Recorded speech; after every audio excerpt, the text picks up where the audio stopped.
तो फाइनल दोस्तों आप सभी को जिस वीडियो का इंतजार था, जिस वीडियो के लिए आप सभी को बहुत से कमेंट आते, फाइनल वीडियो आ चुकी है। जस्ट तो फाइनली कक्षा 12वीं का जो फसल उत्पादन उद्यान सत्र का आपका जो क्रॉप प्रोडक्शन का जो आज 17 दिसंबर को जो अर्धवार्षिक का जो पेपर होने वाला, उसमें आपको प्रश्न 1 से लेकर 20 तक कौन कौन से क्वेश्चन पढ़ के आना, उसकी कंप्लीट जानकारी मैं आपको इस वीडियो के माध्यम से बताने वाला हूँ। तो वीडियो बहुत ही इंपॉर्टेंट है। अगर आप इस वीडियो को ध्यान से लास्ट तक देख लेते हो तो यहाँ पर मैं आपको गारंटी देता हूँ कि आप 70 में से 65 आप यहाँ पर स्कोर करके आने वाले हो। और अगर आप अच्छे से तैयार करते हो तो पूरे 70 अंक भी आप यहाँ पर प्राप्त कर सकते हो। तो वीडियो बहुत ही इंपॉर्टेंट वीडियो में लास्ट तक बने रहेगा। यहाँ पर मैं आप सभी को जितने भी क्वेश्चन बताता हूँ उन क्वेश्चन के साथ मैं आपको सॉल्यूशन भी बताने वाला हूँ। तो आप वीडियो बहुत ही ज़्यादा इंपॉर्टेंट है, तो वीडियो में लास्ट तक बने रहेगा। यहाँ पर जितने भी क्वेश्चन बताता हूँ उन्हें नोट कीजिएगा और याद करके आपके पेपर में जरूर जाएगा। और यहाँ पर आप सभी को अगर पहली बार चैनल पर विजिट करें, चैनल को सब्सक्राइब करके बेल आइकन को ऑल पर प्रेस कर लीजिएगा, जिससे मैं आपको आपके वार्षिक पेपर की भी तैयारी करा सकूँ। और यहाँ पर वार्षिक पेपर से याद आया, अगर अभी तक आपने बोर्ड एग्जाम स्पेशल चैनल को सब्सक्राइब नहीं किया तो बोर्ड एग्जाम स्पेशल चैनल को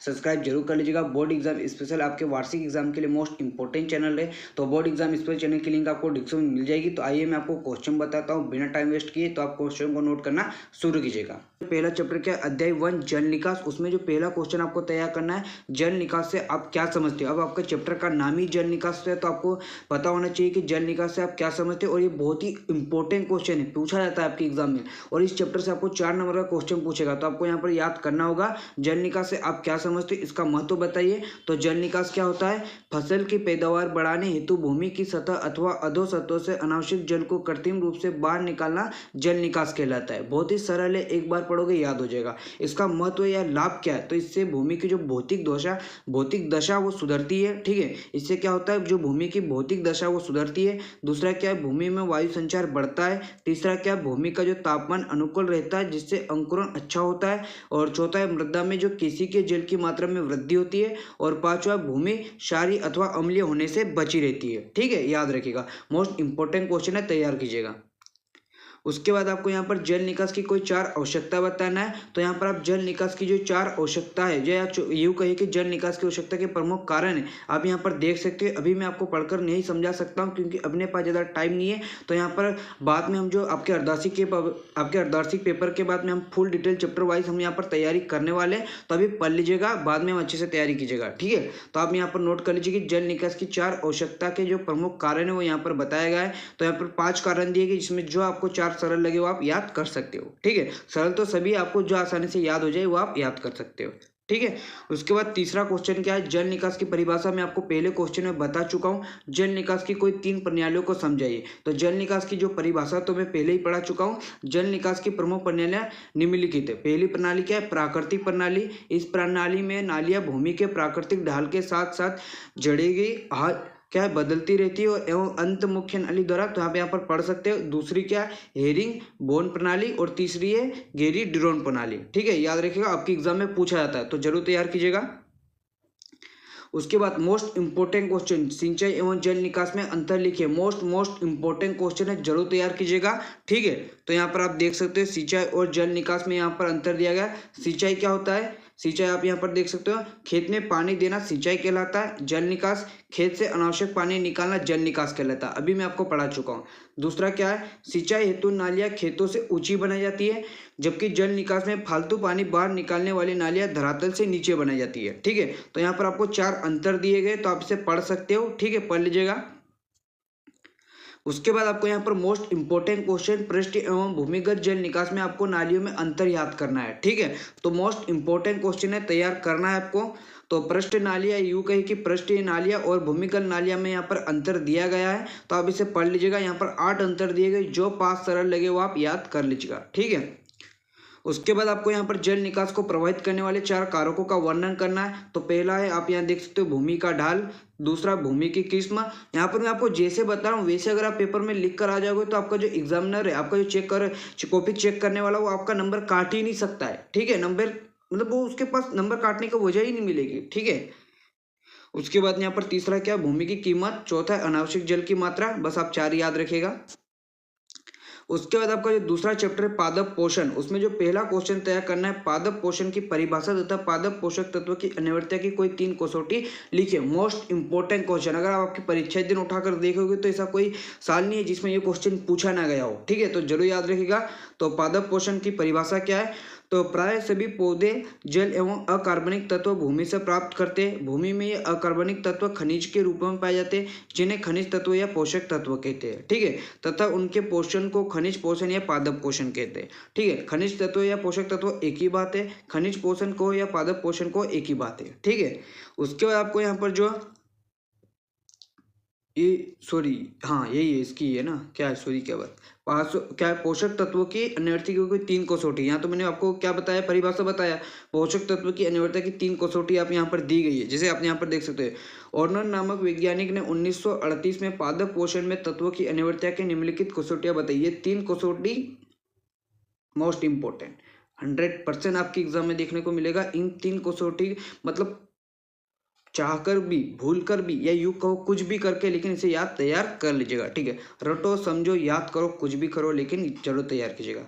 ठीक है, उसके बाद आपको यहाँ पर जो नेक्स्ट क्वेश्चन आपको तैयार करना है, मृदा में पोषक तत्वों की प्राप्ति, ये तत्व है। ठीक है, पोषक तत्वों की प्राप्ति के 3 कारण 3 साधन लिखकर उनका संक्षिप्त वर्णन कीजिए। तो मृदा में पोषक तत्वों की प्राप्ति के प्रमुख साधन कौन कौन से? पहला है खाद्य एवं उर्वरक द्वारा, दूसरा फसलों के अवशेषों द्वारा, तीसरा दलहनी फसलों द्वारा। ठीक है, याद रखिएगा, नोट कर लो। उसके बाद आपको जो तीसरा क्वेश्चन तय करना है, मृदा में पोषक तत्वों की हानि के 3 कारण लिखकर उनका संक्षिप्त वर्णन कीजिए। तो यहाँ पर आप देख सकते हैं मृदा में पोषक तत्वों की हानि के प्रमुख कारण, पहला क्या, फसलों द्वारा पोषक तत्वों की भूमि से ग्रहण करना, दूसरा भूमि कटाव द्वारा, तीसरा खरपतवारों द्वारा। ठीक है, नोट करो। उसके बाद चौथा क्वेश्चन है पौधों में नाइट्रोजन कमी के लक्षण। अब यहाँ पर जितने भी क्वेश्चन बताऊंगा, पौधों में नाइट्रोजन की कमी, फास्फोरस की कमी, पोटास की कमी, मोस्ट इंपॉर्टेंट क्वेश्चन है। 100% इन 3 चैप्टरों में यहाँ पर 3 क्वेश्चन बताऊंगा, उनमें से 100% एक क्वेश्चन देखने को मिलेगा तो मिलेगा। ठीक है, तो जरूर नोट कर लीजिएगा, और अथवा में हो सकता है कि दोनों ही आ जाए। ठीक है, तो नोट करो फटाफट ये वाला क्वेश्चन, पौधों में नाइट्रोजन कमी के लक्षण, मोस्ट इंपॉर्टेंट क्वेश्चन। अगर मैं आप मेरे को तीनों से पूछे, ऐसे तो मैं कहूँगा कि तीनों तैयार करो, लेकिन अगर आप पूछो कि फास्फोरस, पोटास और नाइट्रोजन में कौन सा याद करें, तो नाइट्रोजन वाला मैं आपको पहली वरीयता में नाइट्रोजन वालों को ही दूंगा, तो जरूर तैयार कीजिएगा। ठीक है, उसके बाद पौधों में फास्फोरस की कमी के लक्षण अभी मैंने बताया, बहुत ही सरल है। क्या होगा अगर फास्फोरस की कमी होगी तो क्या होगा, आप ही सोचो। पौधों की वृद्धि रुक जाएगी। नाइट्रोजन में भी यही हो सकता है, नाइट्रोजन में भी यही बात आती है कि पौधों की वृद्धि रुक जाती है। वही है, एक दूसरे से रिलेटेड ही है, कमी है तो फिर वही बात आएगी ना। ठीक है, तो आप पढ़ लीजिएगा। ठीक है, अभी मैंने पौधों में पोटास की कमी के वही है, नाइट्रोजन वाला ही है, इसमें भी वही है। ठीक है, याद रखिएगा। फिर आपका जो तीसरा चैप्टर है खाद, इसमें जो मोस्ट इंपॉर्टेंट क्वेश्चन है कंपोस्ट तथा वर्मी कंपोस्ट में अंतर। 2024 का आपका जो वार्षिक का जो एग्जाम हुआ था उसमें पूछा गया था। ठीक है, तो क्या है कंपोस्ट, तो पहला पौधों के अवशेषों पदार्थ। अभी यहाँ पर उनकी परिभाषा है, पहला जो अंतर है वो परिभाषा के आधार पर ही है। अभी किन्हीं 2 वस्तुओं की भी अगर आपको अंतर लिखना है तो उनकी विशेषताओं के आधार पर लिखोगे, या तो उनकी परिभाषा दे दो या तो उनकी विशेषता बता दो। तो पहला अंतर तो आप उनकी परिभाषा से ही दे दोगे, और ये हो सकता है कि कल आपके एग्जाम में पूछ ले कंपोस्ट खाद किसे कहते हैं, तो आप ये परिभाषा लिख कर आ जाओगे। वर्मी कंपोस्ट किसे कहते हो, आप ये परिभाषा लिख कर आ सकते हो। वर्मी कंपोस्ट की तुलना में इसकी गुणवत्ता कम होती है। अब यहाँ पर कंपोस्ट इसकी कम है तो इसकी क्या होगी, कंपोस्ट की तुलना में इसकी गुणवत्ता 8 से 10 गुना अधिक होती है। अब क्या इसमें कौन सी, मतलब आप यहाँ पर रॉकेट साइंस लगाओगे कि सर ये याद नहीं हो रहा, बहुत ही सरल है, परिभाषा तो पढ़ना ही पड़ेगा, इतना तो पढ़ना पड़ेगा। अब ये नहीं आप कह सकते सर हमको तो बिना पढ़े टॉप करना, नहीं, पढ़ना पड़ेगा। उसके बाद क्या है, खाद एवं उर्वरक में अंतर लिखे। तो आपको खाद एवं उर्वरक में अंतर याद करना है। तो खाद और उर्वरक या यूं कहे जीवाश्म खाद और रासायनिक खाद में अंतर, 5 अंतर है। मोस्ट इंपॉर्टेंट क्वेश्चन है, तैयार करना है तो कर ही लीजिएगा। ठीक है, मोस्ट इंपॉर्टेंट है, तैयार कीजिएगा। हरी खाद, केचुआ खाद, नाटेप खाद की परिभाषा। हरी खाद, केचुआ खाद, अभी वर्मी कंपोस्ट और केचुआ खाद एक ही बात है। और याद रखिएगा, अभी यहाँ पर सभी लोग यहाँ पर कमेंट करके बताओ कि ये केचुआ खाद है। यहाँ पर बताओ किसान का मित्र किसे कहा जाता है, किसान का सच्चा मित्र किसे कहा जाता है, कमेंट करके बताओ। उसके बाद नाडेप खाद है, इसकी परिभाषा याद करना है। हरी खाद के महत्व, अभी मैंने आपको हरी खाद की जो महत्व परिभाषा बताई, अब यहाँ पर परिभाषा डबल बता रहा हूँ, अब महत्व याद रखिएगा। ऐसा मतलब मैंने यहाँ पर मैं बताना चाहता हूँ कि अगर आपके एग्जाम में आपको पूछ ले कि हरी खाद के महत्व बताए, तो आपके अगर पास टाइम है तो आप इसकी परिभाषा भी लिख सकते हो। ठीक है, परिभाषा लिखोगे, उसके बाद महत्व लिखोगे, लेकिन नहीं टाइम है तो आप डायरेक्ट उसके महत्व लिखो। ठीक है, जो क्वेश्चन में पूछा वो लिखो। ठीक है, जैविक खाद किसे कहते हैं, इसके 2 महत्व लिखिए। जैविक खाद की परिभाषा बता रहा हूं और इसके महत्व बता रहा हूं। ठीक है, याद रखिएगा। चौथा चैप्टर है उर्वरक। तो इसमें जो पहला क्वेश्चन आपको तैयार करना है, उर्वरक किसे कहते हैं। मोस्ट इंपॉर्टेंट क्वेश्चन है। आपका ये चैप्टर का नाम ही उर्वरक है, तो आप समझिए कि ये क्वेश्चन अपने आप में कितना इंपॉर्टेंट है। कभी कभी आपके मतलब उर्वरक के बारे में आप इसके अंदर सभी चीज़ मतलब उर्वरक क्या होता है, इसके प्रकार पढ़ोगे, क्या क्या पढ़ोगे, तो इसमें पहले उर्वरक के बारे में पता होना चाहिए, इसका वर्गीकरण बताना है। तो उर्वरक क्या है? उर्वरक वे पदार्थ है जो भूमि की उर्वरता बढ़ाने के लिए कारखाने में कृत्रिम रूप से तैयार करके प्रयोग किए जाते हैं। इनमें एक अथवा अधिक पोषक तत्व उपस्थित होते हैं, जैसे अमोनियम सल्फेट, यूरिया। ठीक है, आपने देखा होगा यूरिया, डीपी, फास्फोरस, ये सभी क्या उर्वरक है, रासायनिक उर्वरक भी कहते हैं इनको। अब यहाँ पर देख सकते हो इनके वर्गीकरण क्या है। नाइट्रोजन उर्वरक, फास्फोरस उर्वरक, पोटास उर्वरक, जटिल उर्वरक। अगर आप गांव से बिलोंग करते होगे, आपके घर में खेती करते होगे, तो आप सभी को पता ही होगा। ठीक है, उसके बाद क्या है, नत्रजनीय मतलब नाइट्रोजन युक्त उर्वरकों के 4 नाम एवं उनके नत्रजन की प्रतिशत मात्रा लिखिए। मोस्ट इंपॉर्टेंट क्वेश्चन है। तो यहाँ पर आप देख सकते हो urea, ammonium sulphate, calcium ammonium nitrate, urea, formaldehyde compound, ammonium chloride. तो यहाँ पर दिया गया, नोट करो। ठीक है, उनके जैसे कि यूरिया में 46% नाइट्रोजन। अगर आप इस क्वेश्चन को तैयार करते हो तो आपके ऑब्जेक्टिव की भी तैयारी हो जाएगी। पूछा जाता है अमोनियम सल्फेट में कितना नाइट्रोजन होता है, तो क्या होता है 20.6%। ठीक है, पोटेशियम क्लोराइड, पोटेशियम सल्फेट तथा सिंगल क्या है सुपर फास्फेट में तत्वों की प्रतिशत मात्रा लिखिए। तो ये देखिए आप, urea, ammonium sulphate, calcium ammonium sulphate, पूरा कंप्लीट जानकारी दी गई। नोट करो, नोट करो।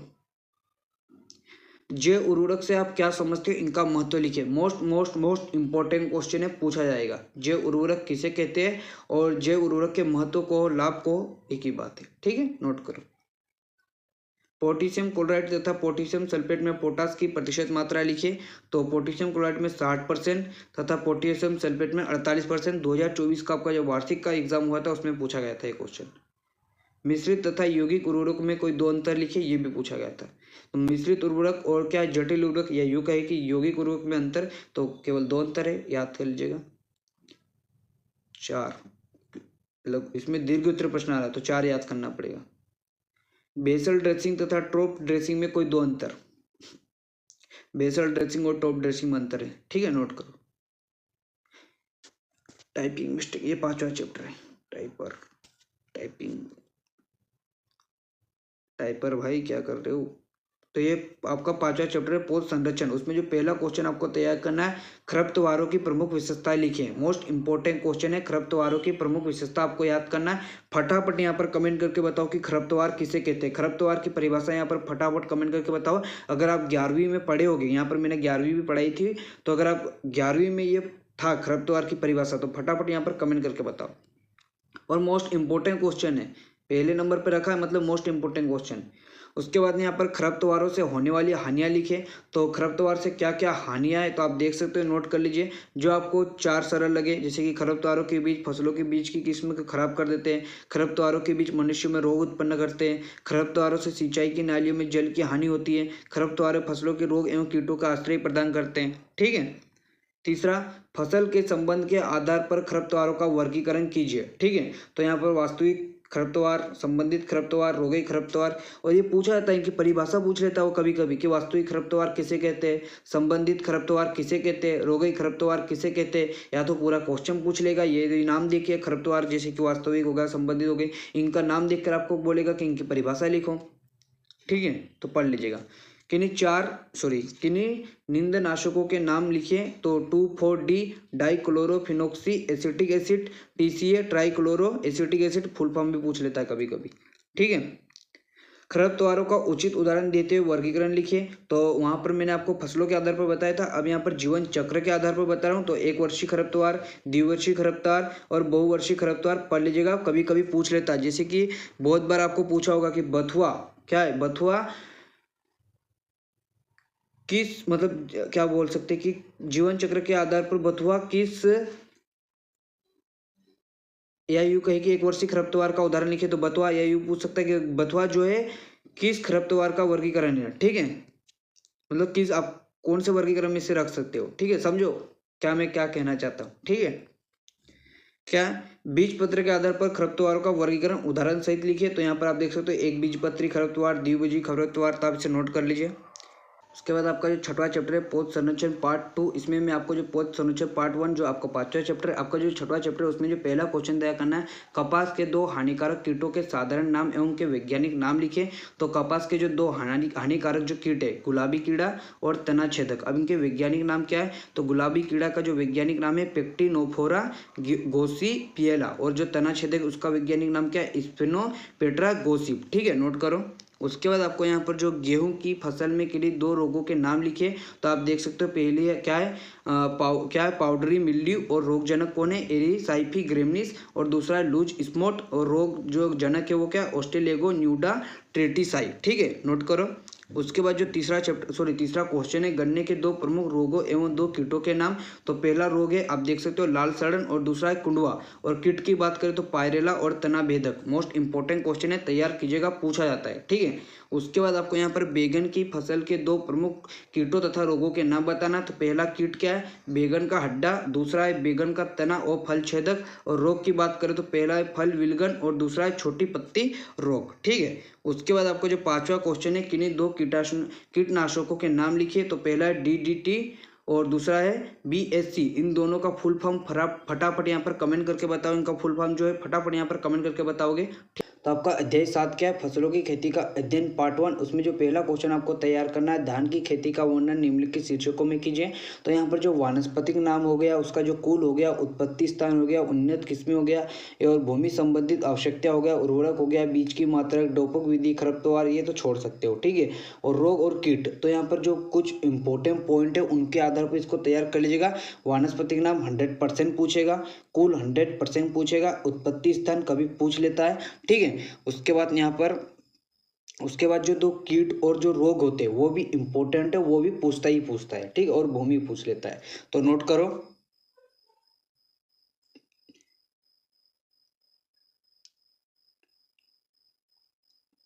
उसी प्रकार आपको सोयाबीन की खेती का निम्नलिखित शीर्षकों में वर्णन कीजिए। तो सोयाबीन आपको यहाँ पर उसका वानस्पतिक, उसका नाम, उसकी उत्पत्ति स्थान, उसकी जलवायु, भूमि, रोग, कीट सभी याद करना है। अब ये जो है दीर्घ उत्तरीय प्रश्न है, इसमें से आपको 4 नंबर का एक क्वेश्चन देखने को मिलेगा। तो आप उनको पढ़ना तो पड़ेगा, एक बार पढ़ लीजिएगा, एक बार नजर घुमा लीजिएगा, याद हो जाएगा। ठीक है। उसी प्रकार अरहर की फसल का वर्णन निम्नलिखित शीर्षकों में कीजिए। तो एक बार पढ़ लीजिएगा, लेकिन जो वानस्पतिक नाम हो गया, सभी का बता रहा हूँ, वानस्पतिक नाम हो गया, कुल हो गया, और जो रोग हो गया, और ये जो कीट है और भूमि थोड़ा याद रखिएगा, ये इंपॉर्टेंट है। ठीक है, ये थोड़ा ज्यादा याद रखिएगा। ठीक है, इनको मतलब याद करना ही है। ठीक है। अरहर का जन्म कहाँ हुआ है? भारत में, जन्म स्थल। मूंग की खेती का निम्नलिखित शीर्षकों में वर्णन कीजिए, नोट करो। उड़द की खेती का निम्नलिखित मतलब उड़द की खेती का वर्णन निम्नलिखित शीर्षकों पर कीजिए। वानस्पतिक नाम, परिवार या कुल, उत्पत्ति स्थान, उसके बाद जो 2 रोगों के नाम, और कीट वीट देख लेना। उसके बाद आपका जो 8वां चैप्टर है फसलों की खेती का अध्ययन पार्ट 2। अब यही भी है। अब यहाँ पर मैं ही क्या कर सकता हूँ कि सर आप इतने बड़े क्वेश्चन बता रहे हो। अब यार बेटा बताना तो पड़ेगा यार, आएंगे तो सही वो। गन्ने की जो खेती का निम्नलिखित शीर्षकों में वर्णन कीजिए। मिस्टेक है। वनस्पति का नाम हो गया, ये याद कर लीजिएगा। जन्म स्थान हो गया, ये याद कर लीजिएगा। उसके बाद जो है मैं जो बता रहा हूँ वो तो याद करना ही पड़ेगा। फसलों में लगने वाले 2 रोगों के नाम। ठीक है।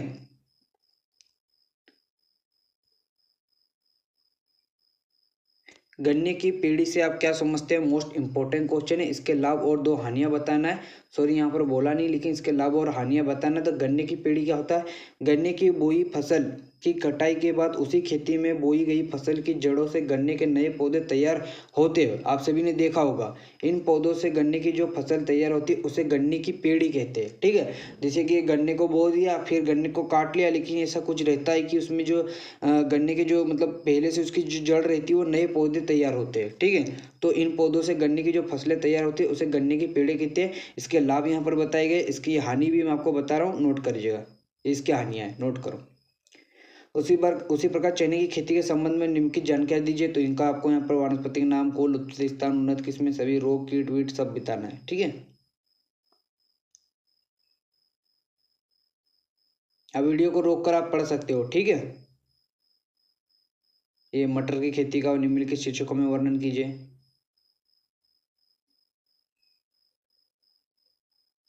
उसके बाद अध्याय 9 मशरूम की खेती। उसमें आपको पहला क्वेश्चन तैयार करना है, मशरूम किसे कहते हैं। मोस्ट इंपॉर्टेंट क्वेश्चन है।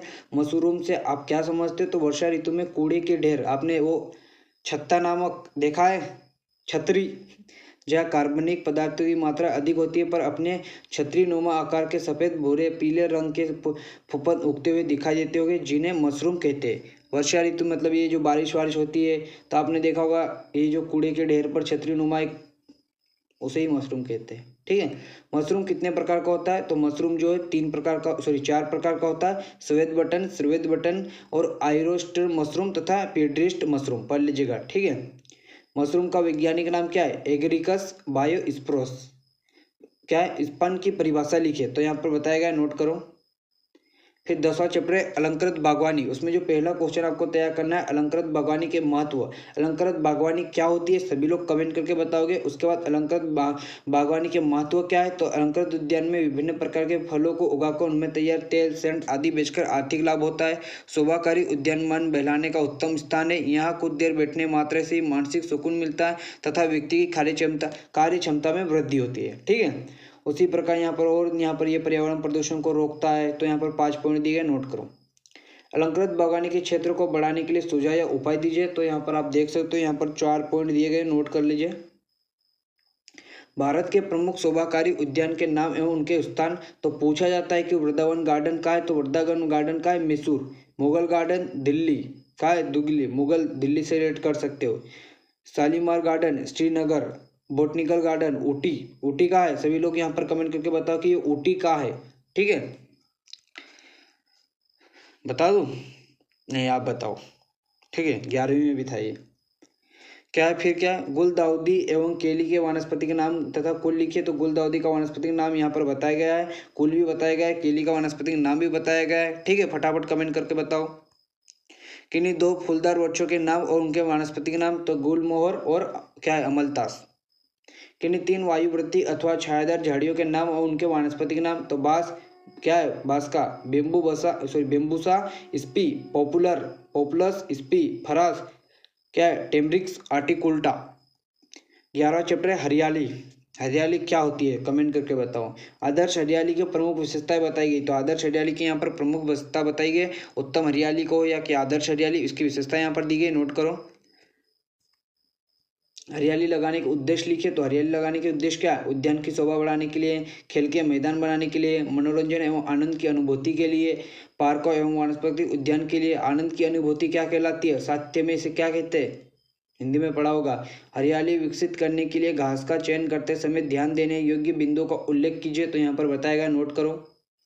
हरियाली की परिभाषा तथा लगाने के 2 विधि लिखिए। अभी मैंने आपको हरियाली की परिभाषा पूछा था। डिबलिंग एवं ट्रोफिंग, क्या है, ट्रोफिंग में अंतर क्या है? तो डिबलिंग एवं ट्रोफिंग में अंतर है, यहाँ पर आप नोट करिए। फिर आपको 12वां चैप्टर पौध प्रसारण की विधियां। तो लैंगिक प्रसारण तथा वानस्पतिक प्रसारण में कोई 4 अंतर लिखिए। तो मोस्ट इंपॉर्टेंट क्वेश्चन है, दोनों की अगर आप याद करोगे तो विशेषताएं भी अपने आप याद हो जाएगी। ठीक है। कर्तन तथा दाब कलम में अंतर लिखिए। तो यहाँ पर कर्तन, कटिंग तथा दाब कलम में अंतर बताया गया, नोट कीजिए। इंचार्जिंग तथा ग्राफ्टिंग में अंतर लिखिए, नोट कीजिए। वानस्पतिक प्रसारण के अवगुण बताइए, यूं कहे कि हानियां बताइए, यूं कहे कि दोष बताइए। तो ये आप नोट कर लीजिए। अध्याय 13 फलों की खेती, पार्ट 1, जो कि तलवार शक्कर तथा जल शक्कर की परिभाषा बताना है। मोस्ट इंपॉर्टेंट क्वेश्चन है। आपका जो 2024 का जो वार्षिक का एग्जाम हुआ था उसमें ये क्वेश्चन पूछा गया था। ठीक है। अंगूर की लताओं के काट झाट एवं ट्रेनिंग की किन्हीं 5 विधियों का वर्णन। तो पहला निफिन, एक सहारे पर सीधाने की विधि। हेड प्रणाली, हेड को तो सभी जानते होंगे। ट्रेनिंग अभी टेस्ट में चल रहा है, क्या है, ट्रेनिंग और कोडन प्रणाली, पंडाल प्रणाली। पपेन किसे कहते हैं, लेकिन ये हेड अलग है। ठीक है, याद रखिएगा, ट्रेविस हेड नहीं है ये। क्या है, पपेन किसे कहते हैं? तो पपीते के कच्चे फलों से दूध निकालकर एवं उसे सुखाकर जो पदार्थ बनता है उसे पपेन कहलाता है। ठीक है, याद रखिएगा। पपेन का उपयोग या यूं कहे कि महत्व। तो चमड़ा पकाने के लिए, मांस को मुलायम करने अथवा गलाने के लिए, ऊनी कपड़ों का प्रोसेसिंग करने के लिए, पाचन संबंधी विकारों को ठीक करने के लिए, फाइल के, पढ़ लीजिएगा यार तुम लोग। अंगूर की खेती का वर्णन निम्नलिखित बिंदु पर कीजिए। तो यहाँ पर इसका वानस्पतिक नाम, कुल, उत्पत्ति स्थान, प्रमुख जाति या कर्तन का समय, सब यहाँ पर नोट कीजिएगा। केले की खेती का वर्णन निम्नलिखित शीर्षकों के अंतर्गत कीजिए, तो नोट कर लीजिए।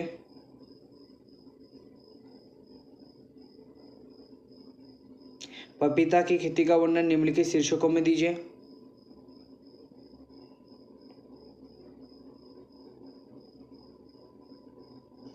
अध्याय 14 फलों की खेती। आम की खेती आएगा, ये याद रखिएगा। आम की खेती का वर्णन निम्नलिखित शीर्षकों में कीजिए। तो आम का वानस्पतिक नाम सबको पता होगा, मेजीफेरा इंडिका।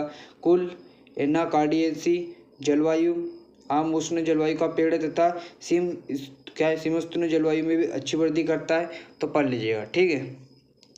अमरूद की खेती का वर्णन निम्नलिखित शीर्षकों में दीजिए।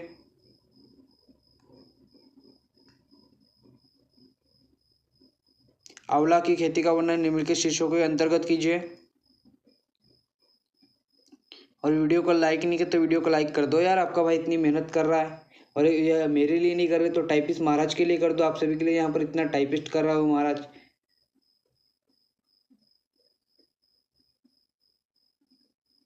नींबू प्रजाति के 5 पौधों के नाम और वानस्पतिक इलाके लिखिए। सबसे पहले नींबू का यहाँ पर आप मेरे को फटाफट कमेंट करके बताओ कि नींबू का वानस्पतिक नाम क्या है। तो यहाँ पर आप देख सकते हो इनके वानस्पतिक नाम, जैसे कि क्या है, मौसमी, मालिया, संतरा, चकोतरा, नींबू, महानींबू, लेमन, इनके वानस्पतिक नाम दिए गए, नोट करो। आम में एकांतर फलन होने के कोई 5 आंतरिक कारण लिखे। मोस्ट इंपॉर्टेंट क्वेश्चन है, सबसे पहले एकांतर फलन क्या होता है वही पूछ लेता है। बहुत से फल वृक्ष एक ऋतु में भरपूर फल उत्पन्न करते हैं और आगामी ऋतु में या तो बिल्कुल निष्फल हो जाते हैं तथा बहुत कम फल पैदा करते हैं। वृक्षों के इस स्वभाव को एकांतर फलन कहते हैं। आप सभी ने देखा होगा, किसी दिन कोई मतलब कि जो से यूँ लीजिए कि आम का ही उदाहरण लीजिए। आम का कोई पेड़ होगा आपके गांव या आपके मतलब खेत वेत में, तो देखना कि वो एक साल तो अच्छे से मतलब इस साल अगर उसमें अच्छे से फल आ गए तो एक अगले साल मतलब उसमें गायब हो जाते हैं या तो बहुत ही कम फल पैदा होते हैं। तो इस घटना को या यूँ कहिए कि इस स्वभाव को क्या कहते हैं, एकांतर फलन कहते हैं। क्या है पहला, पौधों का फलन स्वभाव, जिसकी प्रमुख कारण है पौधों का फलन स्वभाव, लिंग अनुपात, कार्बोहाइड्रेट अथवा नाइट्रोजन का अनुपात, बीजाणु अथवा भ्रूण का गिरना, नई वृद्धि की आदत, निवारण के उपाय। तो इसके निवारण के क्या उपाय यहाँ पर बताए गए। उसके बाद आपको यहाँ पर नींबू का वानस्पतिक नाम एवं कुल बताना है। अभी मैंने आपको पूछा था सभी को। अध्याय 15 औषधीय पौधों के उत्पादों का तकनीकी। उसमें जो पहला क्वेश्चन आपको तैयार करना है, सफेद मूसली का वानस्पतिक नाम एवं कुल याद करना है, नोट करो। हल्दी का वानस्पतिक नाम और कुल लिखिए, नोट कीजिए। हल्दी का वानस्पतिक नाम क्या था, करकुमा। इसबगोल का वानस्पतिक नाम है, कुल लिखिए, तो ये याद कर लीजिएगा। वच का वानस्पतिक नाम कुल लिखिए। अश्वगंधा का वानस्पतिक नाम और कुल लिखिए। लहसुन का वानस्पतिक नाम और कुल लिखिए। अध्याय 16 व्यावसायिक फसलों की खेती। पहला क्वेश्चन है, लेमन घास का वानस्पतिक नाम लिखिए। रतन जोत का वानस्पतिक नाम एवं कुल लिखिए। खस घास का वानस्पतिक नाम और कुल लिखिए। पुदीना का वानस्पतिक नाम और कुल लिखिए। सिट्रोनेला घास का वानस्पतिक नाम और कुल लिखिए। सिट्रोनेला घास के किस भाग से तेल निकाला जाता है, देखिए, आप नोट कर लीजिए। सिट्रल घटक से संबंधित पौधे का नाम लिखिए, लेमन घास। मेंथा का कुल लिखिए, लेमेसी। अध्याय 17 फल परीक्षण की तकनीकी। पहला, अस्थायी तथा स्थायी परीक्षण में अंतर लिखिए। तो स्थायी परीक्षण आप यहाँ पर बताया गया, फिर वहाँ पर मैंने अस्थायी बताया, और ये क्या है, अस्थायी स्थायी। ब्लचिंग क्या, इसके लाभ लिखिए। सुखाना तथा निर्जलीकरण में अंतर लिखिए। तो सुखाना सन ड्राइंग और निर्जलीकरण डिहाइड्रेशन अंतर बताया गया है। ब्लचिंग तथा फार्मिंग में अंतर लिखिए। कैनिंग तथा बोतलिंग में अंतर लिखिए। तो इतने क्वेश्चन आपको आपके पेपर के लिए तैयार करके जाना है। लेकिन अगर आप इसका पीडीएफ डाउनलोड करना चाहते हो तो आप हमारे टेलीग्राम चैनल रूपेशेफ क्लास पर जाकर डाउनलोड कर सकते हो। जी हाँ दोस्तों, इसका जो पीडीएफ आपको टेलीग्राम चैनल रूपेशेफ क्लासेस पर मिल जाएगा, तो टेलीग्राम चैनल को ज्वाइन जरूर कर लीजिएगा। इसके अलावा कोई डाउट या क्वेश्चन हो तो हम इंस्टाग्राम पर आकर डीएम कीजिएगा। इंस्टाग्राम की लिंक आपको डिस्क्रिप्शन में मिल जाएगी। आपको अगर कुछ भी क्वेश्चन अगर आपको पूछना है, कोई डाउट है, अगर आपको कुछ भी जो भी परेशानी, आपका भाई आपके साथ है, अब हमें इंस्टाग्राम पर आकर मैसेज कर दीजिएगा और इंस्टाग्राम पर फॉलो जरूर कर लीजिएगा, क्योंकि वहाँ पर मैं आपको डेली स्टोरी के माध्यम से, क्यूज के माध्यम से आपके ऑब्जेक्टिव क्वेश्चन की तैयारी कराते रहता हूं। तो टेलीग्राम चैनल रूपेशेफ क्लासेस को ज्वाइन कर लीजिएगा और इंस्टाग्राम पर हमें फॉलो कर लीजिएगा। और अगर अभी तक आपने इस वीडियो को लाइक नहीं तो वीडियो को लाइक कीजिएगा, वीडियो को शेयर नहीं किया तो शेयर कर दीजिएगा, और चैनल को सब्सक्राइब नहीं किया तो चैनल को सब्सक्राइब करके बेल आइकन को ऑल पर प्रेस कर लीजिएगा। तो अभी के लिए इतना ही, मिलते वीडियो में। जय हिंद।